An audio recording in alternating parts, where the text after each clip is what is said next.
ना मैं सिख भाई बहनों की बात कर रहा हूं, मैं खालिस्तानियों की बात कर रहा हूं। जो खालिस्तानियों को डंडे पड़े बिल्कुल ठीक पड़े, उनको जूते भी पड़ने चाहिए खालिस्तानियों को। मैं कहता हूं जूते पड़ने चाहिए खालिस्तानियों को।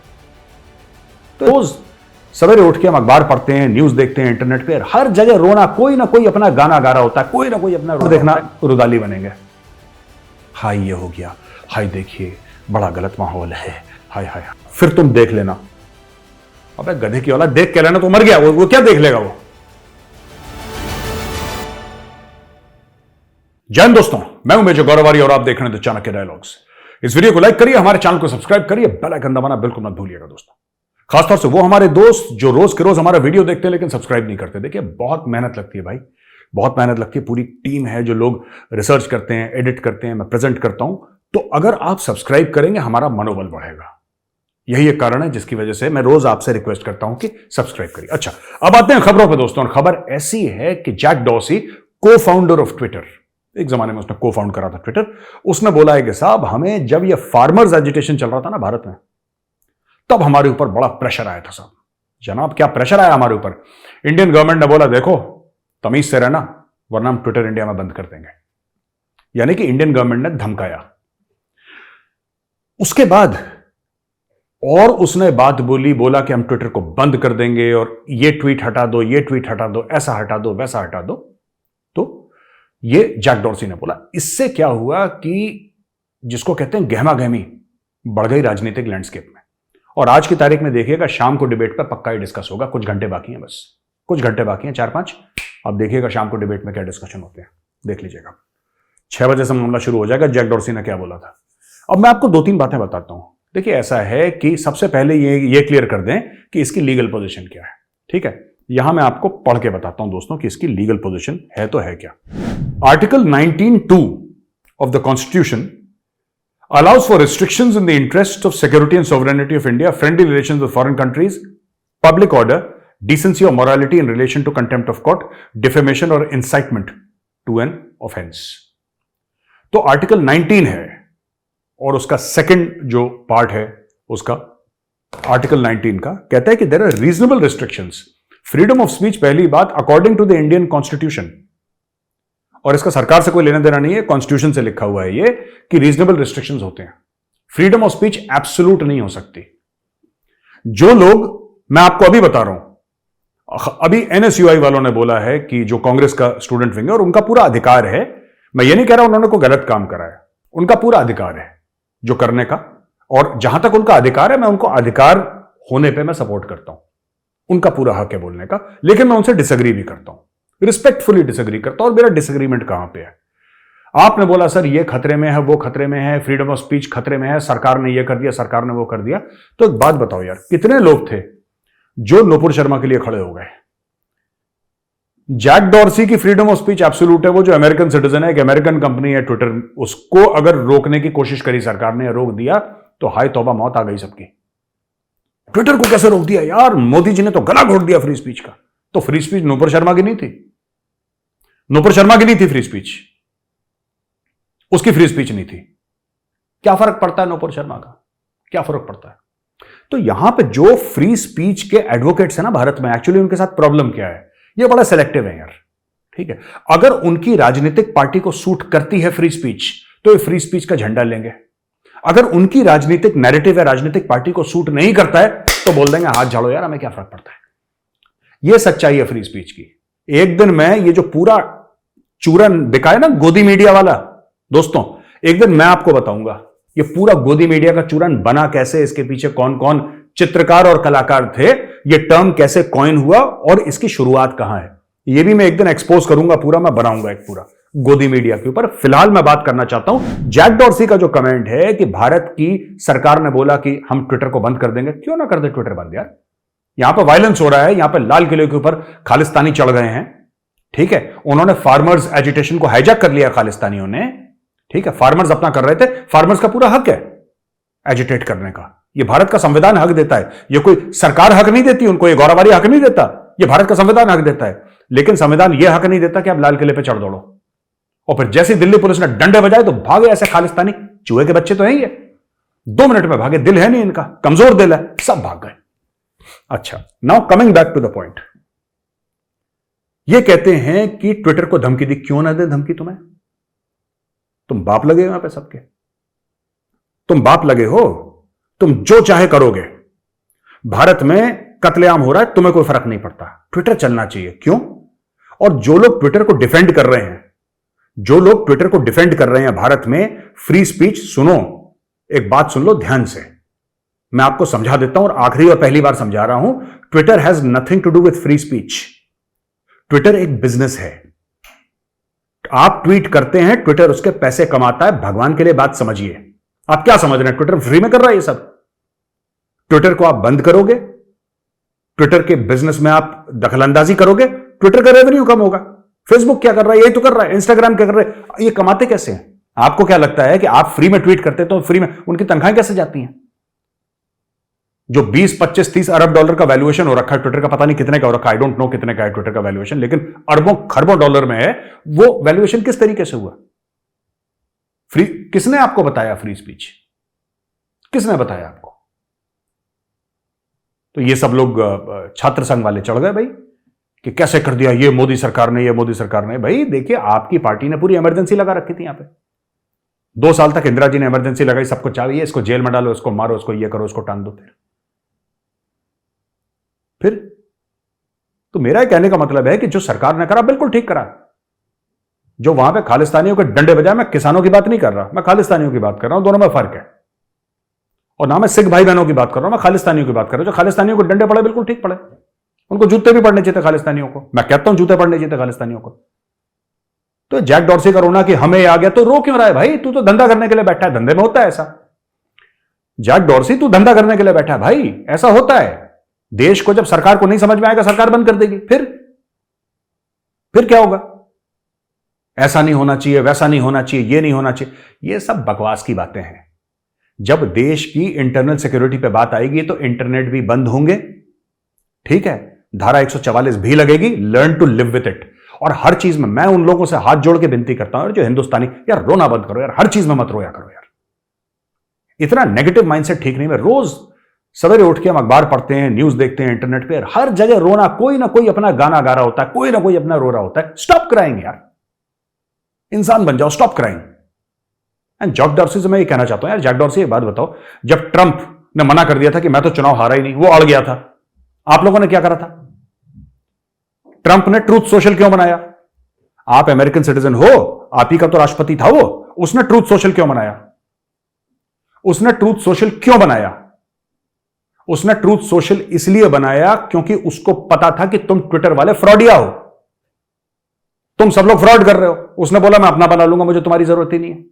वो तो एलॉन मस्क है जिसने सारे घोड़े खोल दिए, राइट? और टेस्टिमनीज हैं, आप लोग यूट्यूब में जाइए, मैं दिखाना नहीं चाहता कॉपीराइट वायलेशन की वजह से। टेस्टिमनीज हैं जिस तरीके से एफबीआई ने, जब कोविड हुआ था अमेरिका में, वो बड़ा फेमस है कि वो एक बंदे से, वो लेडी है, लेडी से पूछ रही है, वो जो सेनेटर्स हैं, पूरी सेनेट की हियरिंग हो रही है, और वो ट्विटर की जो लेडी है उससे पूछ रही है कि आपने ये जो डॉक्टर के बयान हैं, जो डॉक्टरों ने बयान दिए हैं, राइट, आपने इनको एडिट कैसे कर दिया? आप तो ट्विटर वाले हैं, आपने डॉक्टरों के बयान कैसे एडिट कर दिए? किस प्रकार से आप डॉक्टरों के बयान एडिट कर सकते हैं? क्या आप एक मेडिकल प्रोफेशनल हैं? क्या आपने डॉक्टरी पढ़ी है? क्या आपने एमबीबीएस करा है? तो वो लेडी कहती है नो नो नो, मैंने नहीं पढ़ा। तो वो सेनेटर जो थी, जो भी थी, वो हियरिंग जो कर रही थी, वो कहती है आई am sorry, I did not here, मुझे सुनाई नहीं दिया, आप जरा दोबारा बोलिए। तो उसने बोला नहीं नहीं, मैंने डॉक्टरी नहीं पढ़ी। तो उसने बोला तुम्हारी क्या औकात है कि जो हार्वर्ड से पढ़ा डॉक्टर है, जो स्टैनफोर्ड से पढ़ा डॉक्टर है, तुम उसकी बात को एडिट करो? तुम्हारे क्वालिफिकेशन क्या है ये तो बताओ ना, तुम्हारे क्वालिफिकेशन क्या है जो तुमने उसके। तो अमेरिका खुद ये करता है, उनका एफबीआई जो है खुद करता है, ये ऑन रिकॉर्ड है। आप, मैं दिखा नहीं सकता उस वीडियो को, आप जाके खुद देखिए, दैट वीडियो इज देयर। और मैं रिक्वेस्ट करूंगा कि जो भी है यहां पे मेरे वीडियो देख रहा है, आप जरा उसको पोस्ट करिए। ये जब अमेरिका को खुद होता है, जब खुद इनको घाटा होता है, खुद नुकसान होता है, तब ये सब कुछ करते हैं। मैं बता रहा हूं अमेरिकन का और ये यूरोपियंस का भी है, इनके सफेद चमड़ी के लिए एक रूल है, और जो चमड़ियां सफेद नहीं है, भूरी काली, ठीक है, इनके लिए एक और रूल है। ये रेसिस्ट लोग हैं। वरना जैक डॉर्सी एक्सप्लेन करे आके, जैक डॉर्सी एक्सप्लेन करे। आप कहते हैं इंडियन गवर्नमेंट ने आपके ऊपर दबाव डाला किसान आंदोलन पे, आपने खुद सेनेट हियरिंग में आपके सीनियर एग्जीक्यूटिव ने यह बताया है कि हमारे ऊपर एफबीआई का दबाव है। एफबीआई कहती थी इस ट्वीट को डिलीट करो, हम कर देते थे। एफबीआई कहती थी इस चीज को ट्रेंड नहीं कराना, इस हैशटैग को हम नहीं कराते थे। Government of America, government of United states of America, federal government बोलती थी मत करो। ट्विटर कहता था जी बाप, क्योंकि उनको पता था 4 जूते मारेंगे, बंद कर देंगे ट्विटर को। और यहां पे इंडिया में आके लेक्चर देते हैं लोग। इंडियन गवर्नमेंट ने बोला तो क्या वो बंद कर दिया, स्टॉप कराएंगे यार, रोना बंद करो, हर चीज में गाना, हर चीज में रोना, ये हो गया, ये हो गया, ये हो गया, stop crying, it's okay. Problem थी, बंद कर दिया, कहानी खत्म हो गई, learn to live with it. मुझे ये बात बिल्कुल समझ में नहीं आती, बिल्कुल समझ में नहीं। और लोग ऐसे ही इसका राजनीतिक फायदा उठा ले ओ भाई साहब, राजनीतिक फायदा उठाना बंद करो। 2024 में चुनाव हैं, जो पार्टी जीतेगी, जिसको लोगों का आशीर्वाद मिलेगा, वो पार्टी केंद्र में सत्ता बना लेगी, कहानी खत्म हो गई। It's very simple. Majority of the Indians don't use Twitter. Indians को कोई फर्क नहीं पड़ता यार। कल जाके जैक डॉर्सी के मुंह पे कोई उसको गाली दे दे, आपको लगता है कि जो गांव वाला उसको फर्क पड़ेगा कि हाय हाय ट्विटर का क्या हो गया? तो ये बात का हुआ मत बनाइए। जब सरकार को लगेगा कि यहां पे इंटरनेट क्लैम्पडाउन होना है, वो क्लैम्पडाउन होगा। मैं सपोर्ट करता हूं, कोई भी सरकार हो। कल मैं कह रहा हूं, पहले कांग्रेस की सरकार, अगर आप लगेगा आपको क्लोज डाउन करना है तो आप क्लोज डाउन करेंगे उसको, क्योंकि सरकार की पहली ड्यूटी है जानो माल की रक्षा करना, जान की और इंसान के माल की, जो भी उसकी प्रॉपर्टी है उसकी रक्षा करना। और हमारा कॉन्स्टिट्यूशन कहता है रीजनेबल रिस्ट्रिक्शंस, ये भारत के संविधान में लिखा है यार। आप भारत के संविधान को डिफाई कर रहे हैं, आप बोल रहे हैं नहीं भारत के संविधान में गलत लिखा है, जो हम कह रहे हैं, जो हमारी पार्टी कह रही है वो सही कह रहे हैं। ऐसा होता है। और अब जितने भी यूट्यूब वाले हैं जो, ठीक है, जो बड़ा गोदी मीडिया करते हैं, मैं इनके ना किस दिन कपड़े फाड़ूंगा मैं, लेकिन वो दिन आज नहीं है। अब ये सब देखना रुदाली बनेंगे। हाय ये हो गया, हाय देखिए बड़ा गलत माहौल है, हाय हाय हाय हाय। ये करना बंद करो यार, रोना गाना बंद करो, ठीक है? इंसान के बच्चे बनो, रोना गाना बंद करो। This is one thing that I really dislike. मैं अपनी पर्सनल राय दे रहा हूं यहां पे। मुझे बहुत इस चीज से मुझे अजीब सा लगता है बड़ा यार, जब हर रोज कोई बंदा आके सिर्फ और सिर्फ नेगेटिव बातें करता है। ये हो गया आज, ये हो गया, ये हो गया, ये मतलब इतना उदासीन सा माहौल बना देंगे ये लोग, आपको लगेगा कि पता नहीं मौत ही आ रही है मेरे ऊपर। वो कुछ नहीं हुआ, ठीक है? प्रॉब्लम्स है, will take care of it यार, इट्स ओके। तो दोस्तों एक खबर नॉर्थ कोरिया की है। बड़े दिनों से नॉर्थ कोरिया की बात नहीं हुई। किम जोंग उन, आप जानते हो, मोटा पागल गोलगप्पा, वो जो हेड है, उसके पहले उसका बाप हेड था, उसके पहले उसका दादा हेड था, ठीक है? और बिल्कुल ये क्रैक आदमी है, एकदम क्रैक। ये क्या कहता है, अब नॉर्थ कोरिया में क्या हो रहा है, लोग सुसाइड कर रहे हैं, आत्महत्या, खुदकुशी, रोज करो लोग जो है खुद को मार रहे हैं, क्योंकि लोग कह रहे हैं यहां पे खाने को नहीं है। बड़ा उदासीन सा माहौल है। अगर आपको पूजा भी करनी है तो आप किम जोंग उन की पूजा करोगे, उसके बाप या उसके दादा की करोगे, ठीक है? आप कहते हैं कम्युनिस्ट, लेकिन कम्युनिज्म वाली कोई चीज नहीं है। एक परिवार का महिमा मंडन आप करते करते रहिए। और वहां पे लोग, जब इसका बाप मरा था या इसका दादा मरा था, कुछ लोग थे जो नहीं रोए। अब नहीं निकले आंसू यार, सुअर के मरने पर कौन रोता है? अब नहीं आंसू निकले उनके। और भाई साहब, उस बंदे ने लोगों को जेल में भिजवा दिया कि मेरा बाप, इसका जो बाप था उसने अपने बाप के लिए करा था और इसने अपने बाप के लिए करा, ठीक है ना? यानी कि दादा, बेटा और उसका बेटा, राइट? ये तीसरी पीढ़ी है किम जोंग उन, ये तीसरी जनरेशन है। अब ये देखो इन लोगों ने क्या करा, कह रहा कि अच्छा मेरा बाप जब मरा था तुम लोग रोए नहीं थे, डालो उसको जेल में, डालो उसको जेल में डालो, 15 साल जेल, 20 साल जेल। तुम्हारे आंसू नहीं निकले, अब निकलेंगे तुम्हारे आंसू। ये ऐसा आदमी है पागल। अब इसने क्या कर दिया, नॉर्थ कोरिया वाले कर रहे हैं सुसाइड, रोज के रोज सुसाइड कर रहे हैं। और इतना ज्यादा हो गया कि ये बात नॉर्थ कोरिया से बाहर आ गई। नॉर्थ कोरिया में बड़ा लिमिटेड इंटरनेट चलता है, बड़ा लिमिटेड नॉर्थ कोरियंस के पास मोबाइल फोन है। नॉर्थ कोरिया में आप बाहर का कंटेंट नहीं, नॉर्थ कोरिया में ट्विटर नहीं चलता, फेसबुक नहीं चलता, ठीक है? It's a poorer version of China. China का गरीब भाई है नॉर्थ कोरिया, ठीक है ना? चाइना में भी वही रिस्ट्रिक्शंस हैं, पर चाइना में अपना मामला है, वहां पे अपना सोशल मीडिया नेटवर्क है, पूरा का पूरा प्लेटफॉर्म्स है। यहां पे ये भी नहीं है। और नॉर्थ कोरिया में बहुत कंट्रोल्ड है, यू कांट गो आउट, कोई फॉरेनर आपसे नहीं मिल सकता। इसको द हर्मिट किंगडम भी बोलते हैं। बिल्कुल जंगल में सुनसान बैठा हुआ नॉर्थ कोरिया, बिल्कुल बस न्यूक्लियर की धमकियां देते रहो, उस टाइप का। अच्छा, लोग ना साइकिक केस बन जाते हैं यार, लोग ऐसे में, लोग पागल हो जाते हैं कि क्या बावलापन है। ये बंदा कहता है कि खुदकुशी करना अलाउड नहीं है। दिमाग देखिए इसका, ये कह रहा है खुदकुशी करना अलाउड नहीं है। ये कह रहा है यार जो बंदा खुदकुशी करेगा ना, इसका मतलब वो स्टेट के खिलाफ है, वो कम्युनिस्ट रेवोल्यूशन के खिलाफ है, वो नॉर्थ कोरिया के खिलाफ है, वो मेरे खिलाफ है।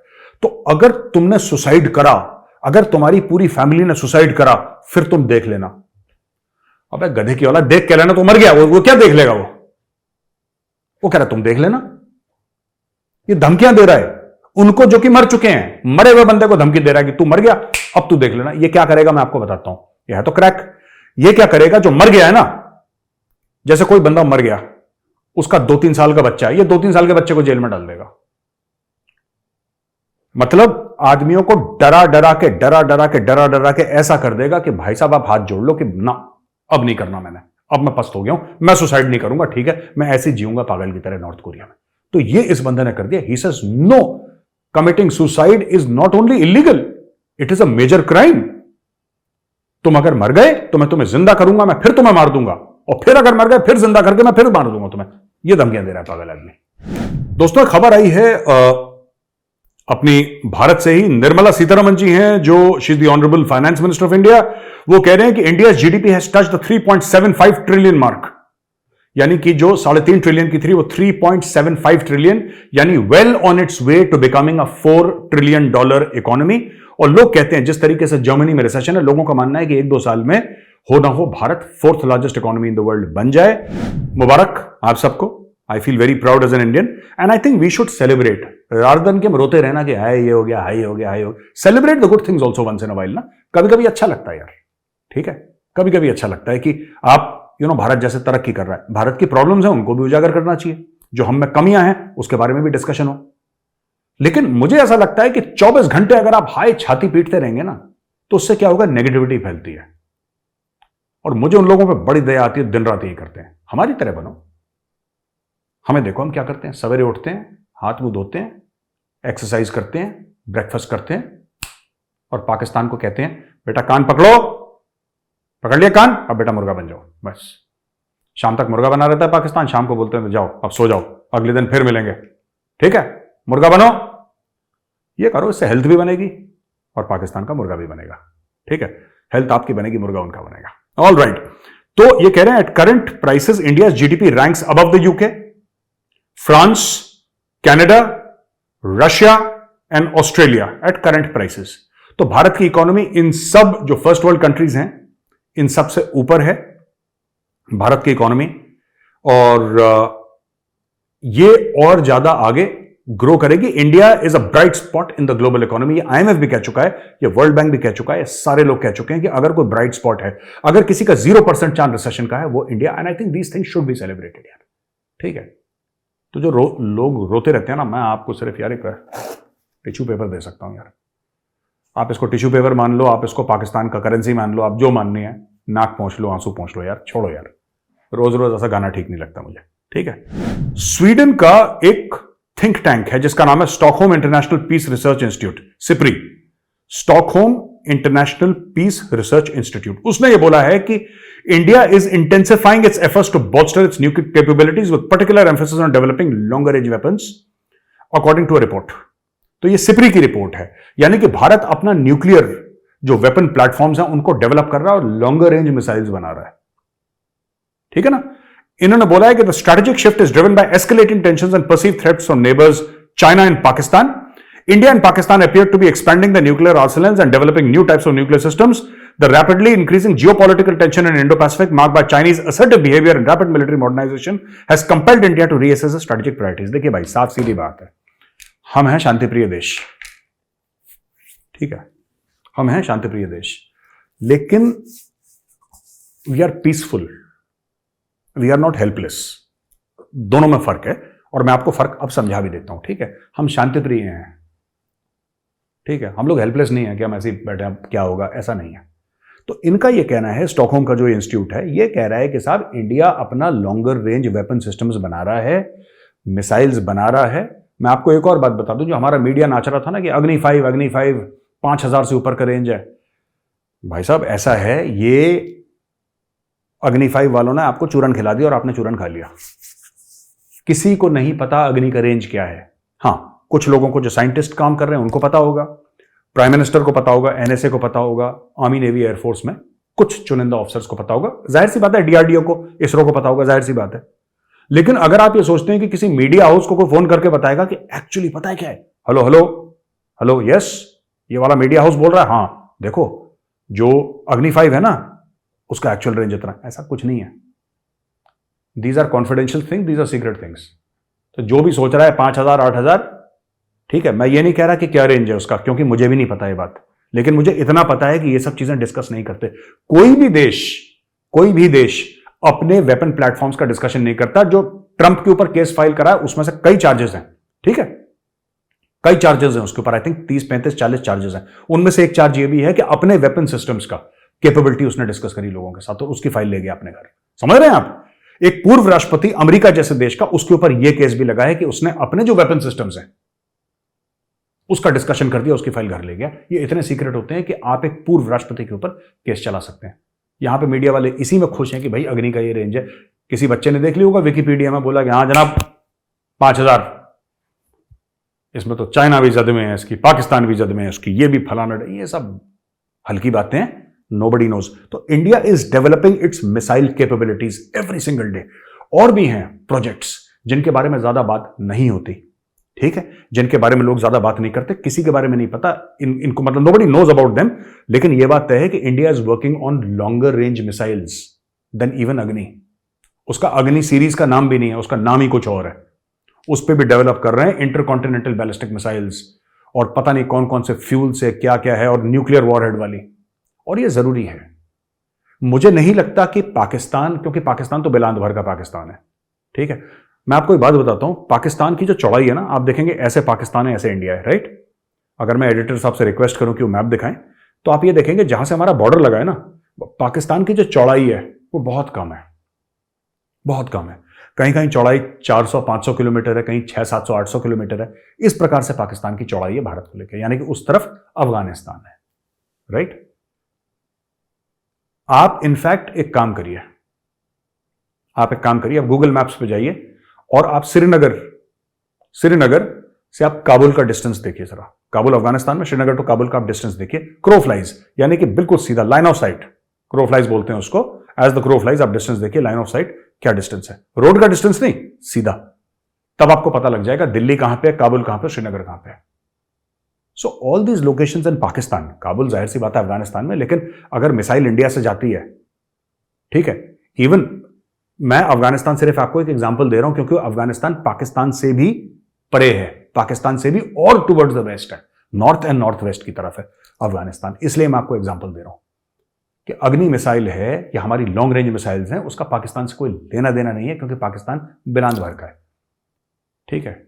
जैसे वो पाव होता है ना, पाव किलो के बम नहीं, वो एक्चुअली खाने वाला जो मुंबई में मिलता है ना, वड़ा पाव वाला, वो अगर पाव को आप ऐसे खोल दोगे ना, बीच में से चौकोर होता है ना पाव, आप पाव को बीच में से खोल दो, रेक्टेंगल बन जाता है, पाव को ऐसे करो, वो पाकिस्तान, उतना ही है पाकिस्तान, उससे ज्यादा नहीं है। सो वी डोंट नीड यार ऑल दीज मिसाइल जो हम बात कर रहे हैं कि मतलब हमें अग्नि फग्नि जो लोग कह रहे हैं कि Pakistan, it's got nothing to do with Pakistan.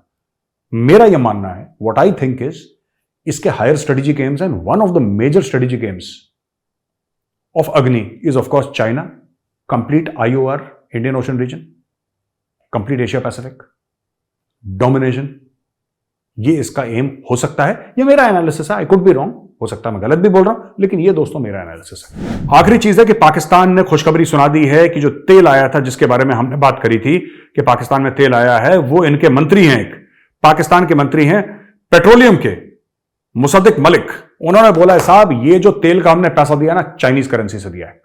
तो ये बात तो क्लियर हो गई। मैंने 2 सवाल पूछे थे कि कितने का लिया और किस करेंसी में दिया, तो इन्होंने अब जाके 2 में से 1 सवाल का जवाब दे दिया कि साहब चाइनीज करेंसी में। पहले यह था कि डॉलर में दिया है, डॉलर में, अब डॉलर तो है नहीं बेटा तुम्हारे पास, तो कहां से दोगे डॉलर में, ठीक है।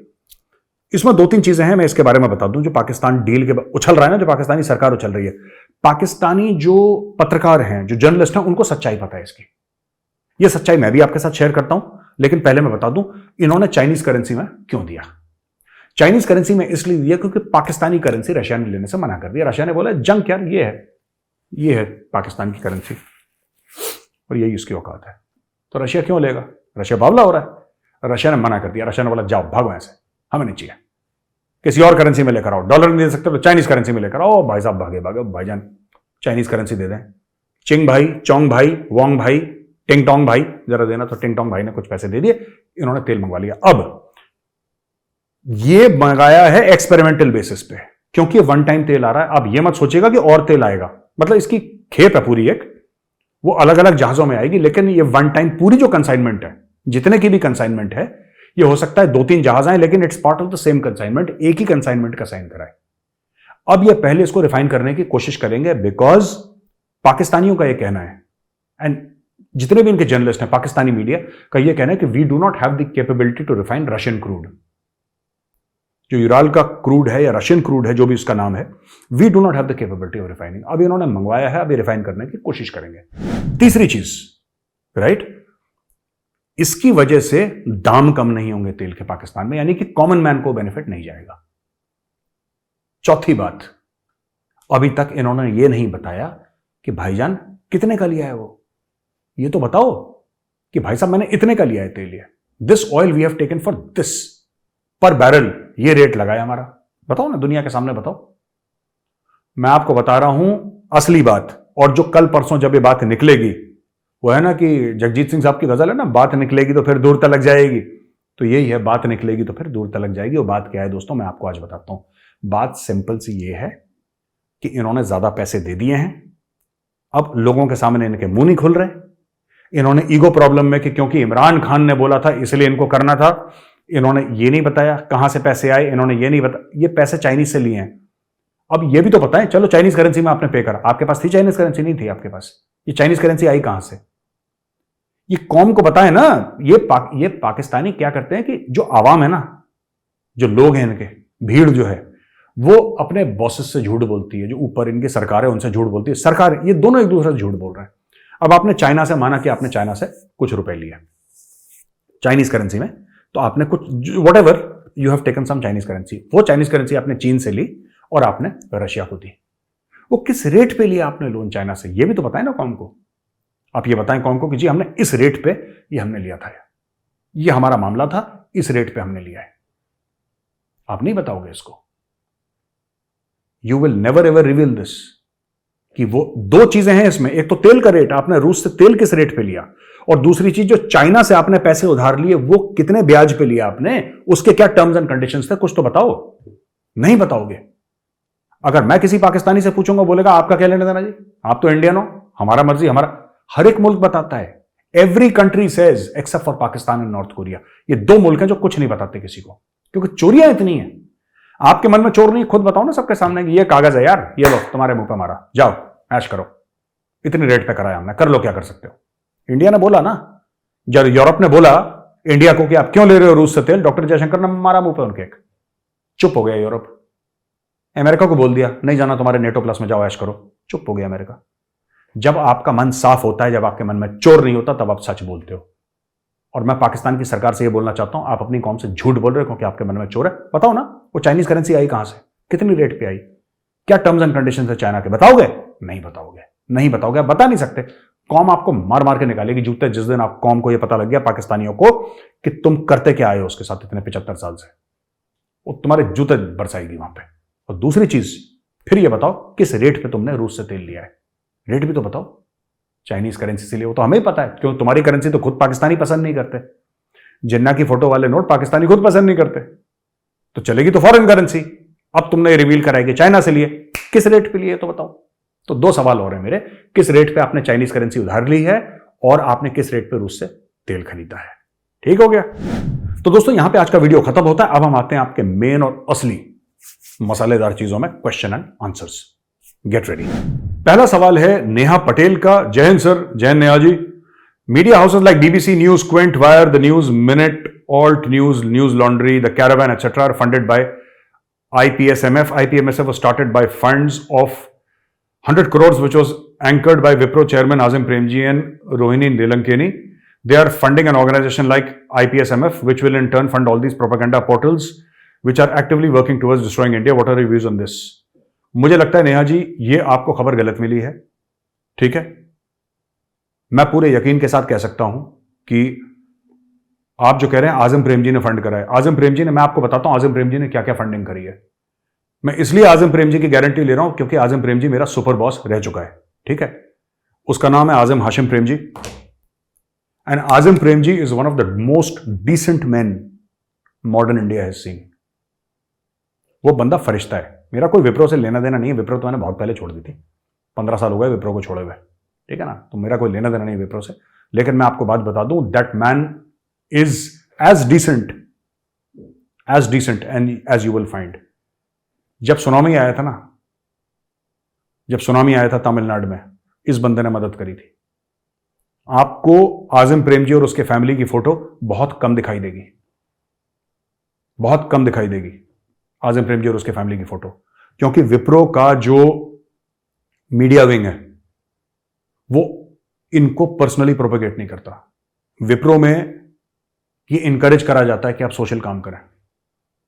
तो अगर आप ये कह रहे हैं कि आजम प्रेमजी ने पैसे दिए किसी एक ऐसी संस्था को कि भारत के खिलाफ काम करो, दिस इज प्योर फिक्शन। ये बात बिल्कुल गलत है, ऐसा हो ही नहीं सकता। मैं जानता हूं, क्योंकि मैं ये नहीं कह रहा कि आजम प्रेमजी मुझे जानते हैं, क्योंकि मुझ जैसे लाखों एम्प्लॉयज हैं विप्रो में, ठीक है ना। I was a very small person, I am still a very small person, मैं छोटा आदमी हूं, तो ऐसा तो नहीं कि लोग मुझे ऐसे कोई जानता होगा। लेकिन मैं आजम प्रेमजी के साथ indirectly, not directly, indirectly I worked. My boss was major Hari Hegde, ठीक है, and major Hari Hegde used to report into mister Azim Premji. Major Hari Hegde के साथ मैंने काम करा है, और indirectly through major Hari Hegde, through him, not directly but through him, I have also worked with Azim Premji in a sense. He was a super boss, a very decent man, a very good human being, और गरीबों की मदद करने वाला ऐसा बंदा जिसने अपनी पूरी दौलत, ठीक है, जिसने अपनी पूरी दौलत दान पुण्य में लुटा दी। तो ये बात मैं बिल्कुल मानने को तैयार नहीं हूं, ये मैं मान ही नहीं सकता, क्योंकि मैं जानता हूं, मैं काम कर चुका हूं 4 साल विप्रो में। दूसरी चीज, Kapil Kumar, dear major sir, very moved by the incident you narrated about the Hindu girl. Why does not India for a change corner Pakistan for such human rights incidents in the international forum? We only see Pakistanis citing UP gangsters being killed in gang wars and claiming them as minority targeting India. Why our establishment does not go on the offensive? Regards, Kapil Kumar. Kapil जी नमस्कार, आप बिल्कुल ठीक कह रहे हैं, ऐसा हमें करना चाहिए। हम लोग क्यों नहीं करते इफेक्टिवली मुझे नहीं पता, मेरे पास आपके सवाल का जवाब नहीं है, पर मैं आपसे 100% अग्री करता हूं, हमें करना चाहिए, ठीक है। अतीक अहमद मर गया, पाकिस्तान में मातम का माहौल था, अतीक अहमद को तो जाना ही था। अंग्रेजी में कहा हुआ था, those who live by the sword die by the sword, ठीक है। अतीक अहमद ने जो गुंडागर्दी करी थी उसके बारे में, अरे उसके बाद कितने और मारे गए जो गैंगस्टर थे, ठीक है, कितने और गैंगस्टर मारे गए। क्या पाकिस्तानियों ने कुछ बोला? नहीं बोला। जो हमारे कुछ यहां पे भारत में बुद्धिजीवी हैं, मैं उनका नाम नहीं लूंगा, बुद्धिजीवी हैं, जो बड़ा अतीक के मरने पे छाती ऐसे पीट रहे थे जैसे उनका सगा मौसा चला गया हो, ठीक है, सगा मौसा चला गया हो, ऐसे छाती पीट रहे थे। बाकी जो वो अनिल दुजाना करके पता नहीं ऐसी था कोई, वो भी बहुत बड़ा गैंगस्टर था, उसको यूपी के एसटीएफ ने मार दिया, यूपी पुलिस की, किसी ने बोला नहीं। तो बेसिकली क्या है कि जब हिंदू मरता है तो उसकी कोई वैल्यू नहीं है, राइट। पाकिस्तान तभी आवाज उठाता है जब उसको लगता है कि कोई मुसलमान मरा है और उससे हम फायदा उठा सकते हैं। और क्या हमें पाकिस्तान को टाइट करना चाहिए? हमें आलू छीलने वाला जो होता है ना, आलू छीलने वाला, उससे इनकी खाल निकालनी चाहिए। मेरे बस में होता ना तो मैं इसकी नाक से लकीरें खिंचवा देता। हम लोग क्यों नहीं कर रहे मुझे नहीं पता, आई डोंट नो, मेरे पास आपके सवाल का जवाब नहीं है sir, I am sorry for that, ठीक है। Major sir, my comment on the 2 issues on which you spoke here. Tamil Nadu incident, I would request the commanding officer of the Havaldar to send a team to the local police station in Tamil Nadu and get the case FIR registered and make sure culprits are arrested and the subject property is given back to the Havaldar family with immediate. देखिए FIR has already been registered, लोगों को arrest करना शुरू कर दिया Tamil Nadu police ने। तो it is not like that कि Tamil Nadu police is not acting और is not doing its work. There was some delay, but Tamil Nadu police has already arrested a few people. FIR has been lodged. It came out in the media also. दूसरी चीज, आपका second point है abduction and conversion of Hindu minor girl in Pakistan. I had mentioned some time ago about a Christian minor girl, 11 years old, was abducted by 42-year-old man in Pakistan through an abduction, quotation, gang and forcefully converted, raped and married off, which was supported by Pakistani Supreme Court judge. फिर आपने जज साहब के लिए एक नाम लिया है, एक गाली है, वो मैं नहीं बोलना चाहता, ठीक है, क्योंकि ये यार मतलब मैं ये नहीं कह रहा कि पाकिस्तानी जज को गाली नहीं देनी चाहिए, गाली मैं भी देता हूं पाकिस्तानी जज को, राइट। लेकिन यार इस प्लेटफॉर्म पे ना दोस्त, ये जो हमारा प्लेटफॉर्म है, यहां पे ना बच्चे देखते हैं, लेडीज देखती हैं। अगर कोई ऐसा प्रोग्राम करें जहां पे आप मुझे गारंटी दे दें कि बंदे ही बंदे हो, छड़े ही छड़े हो, तो भाई मेजर भी यूपी का है और मेजर ने भी पीएचडी कर रखी है। किस में कर रखी है आपको पता है? हम भी बिल्कुल शुद्ध देसी में प्रवचन दे सकते हैं, लेकिन यार ये थोड़ा सा प्लेटफॉर्म, यार उधर लेडीज भी आती हैं, बच्चे भी आते हैं, बुजुर्ग हैं, हमारे बड़े हैं, मेरे घर परिवार की मेरे जो मौसियाँ हैं, बुआएं हैं, मेरी माँ खुद देखती हैं, तो मैं यार थोड़ा सा ना मैं रिस्ट्रेन कर लेता हूँ अपने आप को। And the world did nothing, why would the world do anything now? देखिए मैं आपको एक बात बताता हूँ, जो पाकिस्तान में हिंदुओं के साथ हो रहा है, ठीक है ना सर, इसमें हमारी भी जिम्मेदारी है। पाकिस्तानी कौम क्या करती है हिंदुओं के साथ, वो तो पाकिस्तानी कौम कर रही है। हम उनको गालियां दें, हम उनको बुरा बोलें, हम क्या कर रहे हैं हिंदुओं के लिए, हमें यह सोचना है हम क्या कर रहे हैं हिंदुओं के लिए। बस मैं इससे ज्यादा नहीं बोलूंगा, लेकिन कमी हम में है, कमी गौरव आर्या में है, कमी आप में है, कमी हिंदू समाज में है। ठीक है, आप अपना अपना सोचोगे, आप बटे रहोगे, फिर से बाहर से बंदा आएगा तलवार लेके, बंदूक लेके, घोड़े पे, गाड़ी पे, और आप पे राज करेगा। The choice is yours. मैं इससे ज्यादा कुछ नहीं बोलूंगा। The choice is yours. अगर एक हो जाओगे तो कुछ कर पाओगे, आगे वाली जनरेशन सेफ रहेंगी। और क्या करना क्या है मैं आपको बताता हूं ना, करना क्या है। मैं एका किस चीज के लिए बोल रहा हूं, ये जो पाकिस्तानी हिंदू हैं, I feel for them and I tell you why. Right, I feel for them because they are Hindus and I am a Hindu. मुझे इनका दर्द महसूस होता है और मैं चाहता हूं सरकार ऐसा कुछ करे, या सरकार ये बोले कि हम तुम्हें अनुमति देते हैं, हम तुम्हें अनुमति देते हैं, तुम जाके करो, फिर हम कुछ करें, हम पैसा इकट्ठा करें, हम जाएं या किसी को भेजें, बोलें तुम यहां पे आओ, उसको घर दिलवाएं, एक एक करके, एक एक फैमिली का एक बंदा गारंटी ले कि मैं जबान देता हूं कि अगले 10 साल तक, अगले 15 साल तक, चाहे कुछ हो जाए, इस परिवार को मैं अपना मानूंगा। ठीक है, ये जो बंदा है ना, ये जो बंदा है, ये मेरा भाई होगा, इसकी बीवी है, ये मेरी बहन होगी, सगी बहन, इसके बच्चे ऐसे होंगे जैसे मेरे सगे भाई के बेटे हैं, बेटियां हैं। ये मैं उस तरीके से इनको लुक आफ्टर करूंगा। वो जज्बा होना चाहिए, तब जाके हम हिंदुओं को ला पाएंगे। मैं आपको एक बात बताता हूं, they are in a very very bad state, they are in a very bad state, और मैं तैयार हूं इस पर काम करने के लिए। लेकिन बात यह है कि how does one enter Pakistan, how does, आप पाकिस्तान में घुसेंगे कैसे, आप लाएंगे कैसे उनको, because this is a government to government thing, right.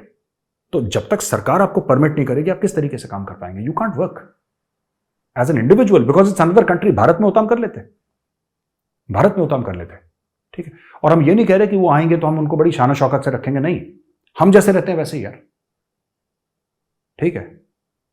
2 रोटी दाल सब्जी, दैट्स इट यार। What ever you can afford, that's all right, what ever you can afford.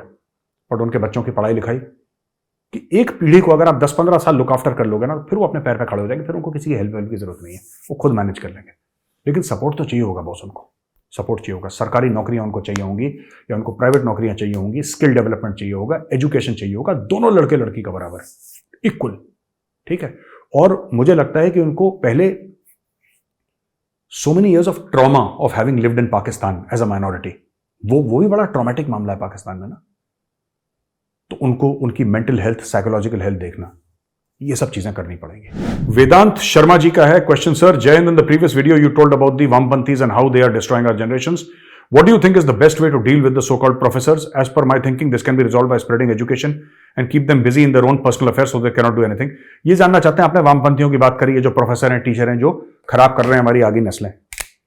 कुछ नहीं करना है इन्होंने, धीरे धीरे वैकेंसीज निकलती हैं, आप नेशनलिस्ट लोगों को लगाइए वहां पे। इसमें टाइम लगेगा, एक दिन आप जो प्रोफेसर है, ठीक है, आप जो प्रोफेसर है, आप उसको एक दिन नहीं कह सकते कि तू वामपंथी निकल यहां से, ऐसा नहीं हो सकता। बट जब भी वैकेंसीज आती हैं, आप नेशनलिस्ट को डालिए। मैं ये नहीं कह रहा कि राइट विंग वालों को डालिए, no, people who are centrist, people who are logical. वामपंथी लॉजिकल थोड़ा ना होते हैं। देखिए, ये नजरियाती लोग हैं वामपंथी, दीज आर आइडियोलॉजिकली ड्रिवन।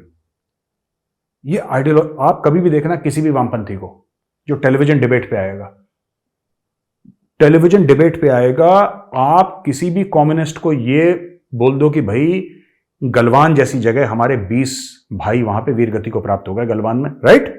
आप सबने सुना है किस्सा। ये चाइना को मुंह जबानी कंडेम करने को तैयार नहीं है वामपंथी, इतनी लॉयल्टी है इनकी चाइना के साथ, ठीक है। ये नहीं चाइना को कंडेम करेंगे, ये उसमें भी बोल देंगे कि ये क्या कर रहे थे मोदी जी ने मरवा दिया। ये ऐसी ऐसी बातें करते हैं लोग, तो इनके साथ बातचीत नहीं करनी। You cannot reason with a communist. You cannot reason with a communist because वो आइडियोलॉजिकली इतना, जिसको कहते हैं ना, एक किस्म से जिहादी हो चुका है। आप उससे लॉजिक की बात नहीं कर सकते। तो best is replace them slowly and over a period of 10-15 years इनको फेज आउट कर दो सारे एजुकेशन इंस्टीट्यूशन से। और मैं ये नहीं कह रहा कि वहां पे कोई बीजेपी वाला, आरएसएस वाला लगाओ या कोई राइट विंगर लगाओ, नहीं। Have people with a scientific temper, people who have no agenda, people who are neutral. यही लोग देश को सामने ले जाएंगे, यही लोग देश को आगे ले जाएंगे, जो स्टॉन्च पेट्रियट्स हों और वो साइंस की बात करें, जो टेक्नोलॉजी की बात करें। इनको मैं बता रहा हूं वामपंथी कैसे अटैक करते हैं। मुझे बहुत समय तक, मैं जिन कॉलेजेस में पढ़ा था, मैं जिस स्कूल्स में पढ़ा था, जहां पे भी जो एजुकेशन सिस्टम है हमारा, हमारी किताबें ऐसी होती थी कि हम अपने अतीत को हीन भावना से देखते थे, क्योंकि हमें बताया हो गया था यार, हमें बताया हो गया था कि ये तुम्हारा अतीत है, तुम तो घटिया लोग यार, तुम्हें तो आता ही कुछ नहीं। वो तो मुगल आए, मुगल ने तुम्हें बताया कि ऐसे खाना लेके मुंह में डालते हैं, वरना मुगलों के आने से पहले तो तुम कान वान में, नाक वाक में डाल रहे थे खाना अपना।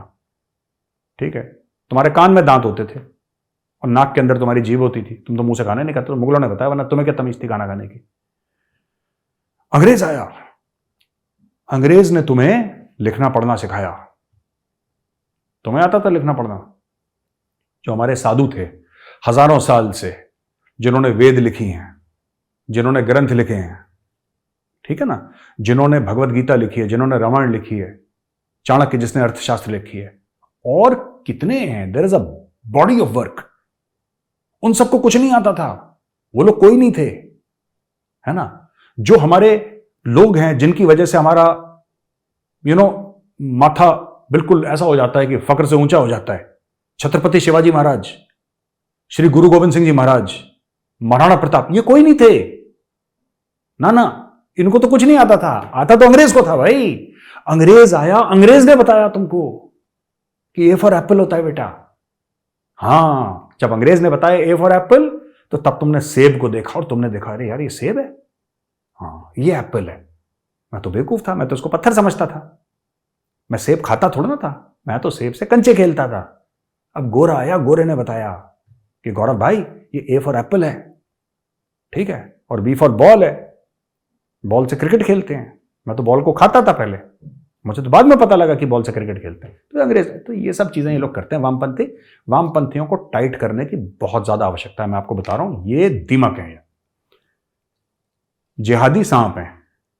सांप को आप देख सकते हो, मार सकते हो, दीमक क्या है? दीमक दिखता नहीं है, दीमक नीचे होता है underground.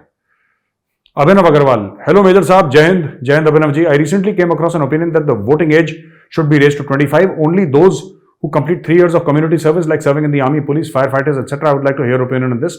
Is this a good idea? देखिए साहब, ऐसा है अभिनव अग्रवाल जी, पहले तो हेलो, जय हिंद, राम राम, जय श्री राम। अच्छा अभिनव जी, ऐसा है कि voting age should be raise to 25। देखिए ऐसा है, इससे कोई फर्क नहीं पड़ता। जो बंदा 23 या 24 साल में गधा है ना, वो 25 में भी गधा होगा।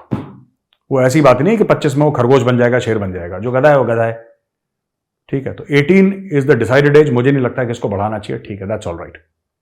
दूसरा आपने इसमें पॉइंट लिखा है कि भाई only those who complete 3 years of community service like serving in the army, police, fire fighters etcetera, they should be allowed to vote. अच्छा, ये बिल्कुल बेकार आइडिया है, ठीक है। ये जिसने भी आइडिया दिया होगा, कोरा वोरा में ऐसा बड़े घूमते रहते हैं आइडिया फालतू के ना। मैंने भी गलती से एक बार कोरा में अपना, मैं तो आज तक गया ही नहीं कोरा में, मैंने एक बार बहुत पहले बनाया था अपना अकाउंट। समबडी टोल्ड मी कि आप कोयरा में क्वेश्चन है, तो कोरा में सवाल ऐसे वाहियात किस्म के होते हैं ना, बचकाने। तो मुझे नहीं पता ये किसने कहां से बोल दिया, लेकिन ऐसा है। आप बोलेंगे भारत में, जैसे for example Indian army, navy, air force total मिला के करीब 15-16 लाख की है, ठीक है ना। मोटा मोटी मैं बता रहा हूं, 1-2 लाख ऊपर नीचे हो सकता है, मोटा मोटी 15-16 लाख की है आर्मी, नेवी और एयरफोर्स। भारत में नौकरी कितनों को चाहिए?